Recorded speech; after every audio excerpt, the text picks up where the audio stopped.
আসসালামু আলাইকুম, সবাই কেমন আছেন? সবাইকে রমাদানের অনেক অনেক শুভেচ্ছা। সবাইকে রমাদান মোবারক। দেখতে দেখতে রমজান মাসটা একদম শেষ হয়ে যাচ্ছে। খুব খারাপ লাগছে।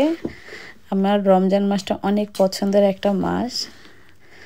আর আজকে আমাদের পাশে যে নেবাররা থাকে তারা আমাদের বাসায় ইফতার পাঠিয়েছে। এই তো পোলাও, গরুর মাংস ভুনা, পেঁয়াজু, আলুর চপ, বেগুনি, তারপর ফ্রুটস এগুলো পাঠিয়েছে। আর আমি বাসায় ফ্রাইড রাইস করেছি।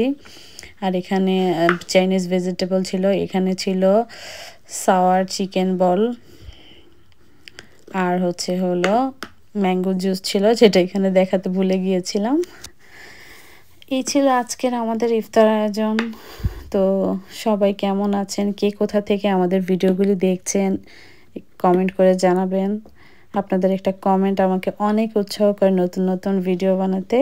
তো আজকের মতো এখানেই বিদায় নিচ্ছি। দেখা হবে নতুন কোনো ব্লগে। সেই পর্যন্ত সবাই ভালো থাকবেন, সুস্থ থাকবেন, নিরাপদে থাকবেন। আসসালামু আলাইকুম, আল্লাহ হাফেজ। সবাই আমাদের জন্য দোয়া করবেন আর সবাইকে ঈদের অনেক অনেক শুভেচ্ছা।